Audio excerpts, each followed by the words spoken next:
my name is McKenzie Gandy with the Chieftain Spirit, and if you may not know, bullying is something almost every kid endures. And today we'll be listening to a few staff members and students talking about the struggles of bullying and how it affects students' mental health.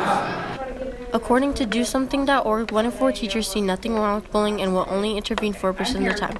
Over 67% of students believe that students respond poorly to bullying, with a high percentage of students believing that adult help is infrequent and inactive.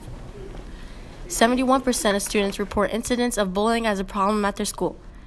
90% of 4th through 8th graders report being victims of bullying, and 1 in 10 students drop out of school because of repeated bullying every day.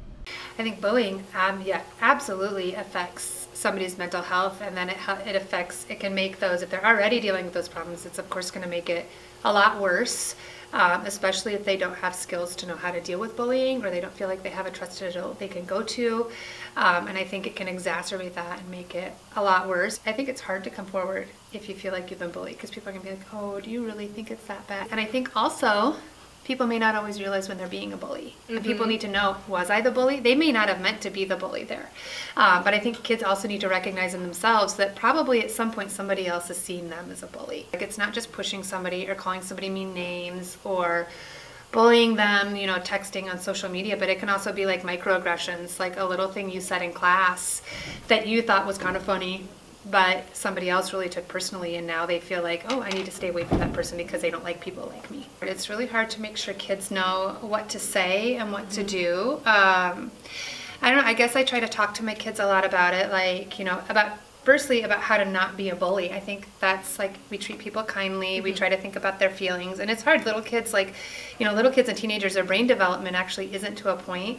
They have a hard time with empathy. You have to teach empathy because their brains literally aren't wired yet to necessarily be able to think about how someone else's feels. So it's important to me that they understand how to be kind, to use your words first. Right. And if you've gone through all those processes, it is okay to stand up for yourself. They don't have to be friends with everybody, but they always need to be kind. It's okay not to like that kid in your class, but it's not okay to be mean to him because of it. Right. But then if that kid is mean back, then here's the steps. First you use your words, then you tell the teacher, then you keep telling the teacher, and if it does get to a point, you can defend yourself. It's okay to say something back or do something back, like run away, get out of there, you know, how you need to do that. I think to little kids it feels like tattling, because we do get on them a lot about tattling, and that's hard too. What's tattling and what's actual honest, like, this isn't okay, they're not treating me nicely. If it's like, oh, absolutely overt, and I know they're doing it on purpose, then I would take them up to hall, I would have a dean referral, I would go through that type of a process.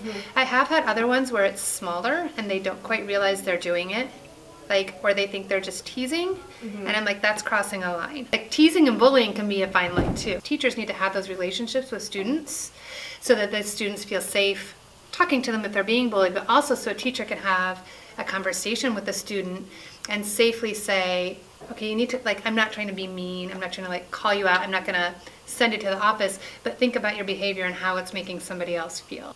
We're doing better than we used to. I think before it used to be more of a free-for-all, and I think now those things are finally starting to be taken seriously. When I talk to kids, they're usually taking me seriously about those kinds of things. I'd like to see more education on like what is bullying and identifying, you know, and identifying maybe even yourself, even if you're somebody who thinks I'm not a... School's really into it, man. This school's into pretty much everything that you can name, and bullying is definitely one of them. I really just tried to keep it to myself because there wasn't really a need to me to ever confront anything about it. But one day I was talking to my mom, and you know how moms are, they can sense everything about you, and she said, what's going on? And I told her that there's this dude and his brother and his group of friends, they're all messing with me. And so she decided to call the school, even though I told her not to. And the counselors had another talk with him, and it's really about it. It didn't really change anything, to be honest with you.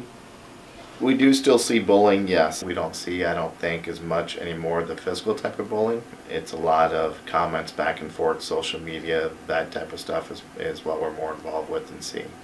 A lot of times, the type of bullying we kind of see, it might be more like stuff that's on social media, on Facebook, on you know, posting, Twitter, things like that. So a lot of times it will take somebody to actually tell us what's happening and going on, and then we address it and see the pages or see evidence of it, whatever we need to, or text back and forth, whatever it may be. But addressing it with the students and certainly getting the parents involved if we need to as well.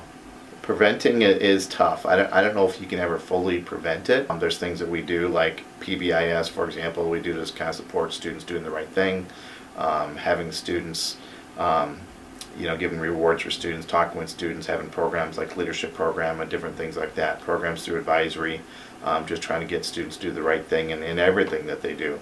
I probably don't get involved with every bullying situation because a lot of times, sometimes it'll go straight to the deans and they might deal with it. But as far as me dealing with it, I would say maybe at the most once a week on a situation.